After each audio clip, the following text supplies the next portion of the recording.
लोकसभा अध्यक्ष ओम बिरला ने कोलकाता में पश्चिम बंगाल विधानसभा के नवनिर्वाचित सदस्यों के लिए आयोजित 2 दिवसीय ओरिएंटेशन कार्यक्रम का उद्घाटन किया। इस अवसर पर लोकसभा अध्यक्ष ने कहा कि प्रत्येक विधायक अपने निर्वाचन क्षेत्र का प्रतिनिधि होने के साथ साथ पूरे राज्य की आशाओं और अपेक्षाओं का भी प्रतिनिधित्व करता है। उन्होंने कहा कि विधायक की विधायी जिम्मेदारियां स्थानीय मुद्दों से कहीं अधिक व्यापक होती हैं। उन्होंने नवनिर्वाचित विधायकों से पूर्व की संसदीय बहसों, ऐतिहासिक विधेयकों तथा भारत और विश्व की सर्वोत्तम संसदीय परंपराओं का नियमित अध्ययन करने का आग्रह किया। उन्होंने कहा कि निरंतर सीखना, नए विचारों के प्रति खुलापन तथा स्वयं में लगातार सुधार करना एक प्रभावी जनप्रतिनिधि के आवश्यक गुण हैं।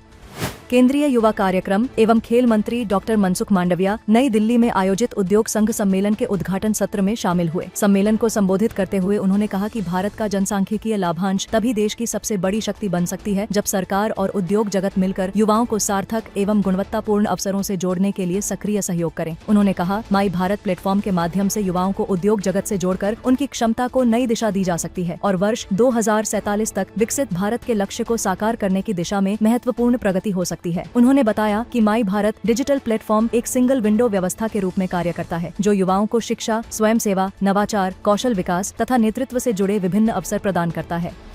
केंद्रीय पतन, पोत परिवहन एवं जलमार्ग मंत्री सर्बानंद सोनोवाल ने उत्तर प्रदेश के दादरी में वैश्विक समुद्री परिवहन के लिए भारत में निर्मित पहले निर्यात आयात शिपिंग कंटेनर का अनावरण किया। इस अवसर पर उन्होंने कहा कि भारत तेजी से वैश्विक विनिर्माण और समुद्री क्षेत्र की एक विश्वसनीय शक्ति के रूप में उभर रहा है। उन्होंने कहा कि अग्रणी वैश्विक शिपिंग लाइन के लिए भारत में निर्मित पहले निर्यात आयात शिपिंग कंटेनर का अनावरण आत्मनिर्भर भारत की दिशा में हमारी यात्रा की एक ऐतिहासिक उपलब्धि है। उन्होंने आगे कहा कि यह उपलब्धि दर्शाती है कि सरकार की नीतिगत पहल, उद्योग जगत की साझेदारी और समयबद्ध क्रियान्वयन के माध्यम से विनिर्माण, रोजगार, कौशल विकास और वैश्विक प्रतिस्पर्धात्मकता के नए अवसर सृजित किए जा सकते हैं।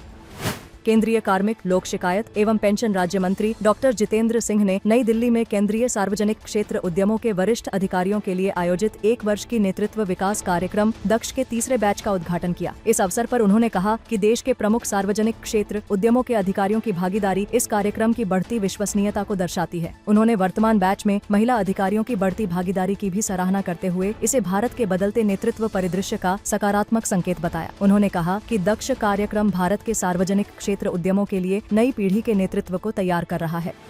भारतीय विशिष्ट पहचान प्राधिकरण ने अब लोगों को आधार केंद्र जाए बिना सीधे आधार ऐप के माध्यम से अपने आधार में ईमेल आईडी जोड़ने या अपडेट करने की सुविधा प्रदान की है। यह सुविधा केवल आधार ऐप के माध्यम से निशुल्क उपलब्ध होगी। यह जुलाई 2026 से 6 माह की अवधि के लिए प्रभावी रहेगी, जिससे निवासी अपने आधार विवरण को पहले से अधिक आसानी से अपडेट कर सकेंगे।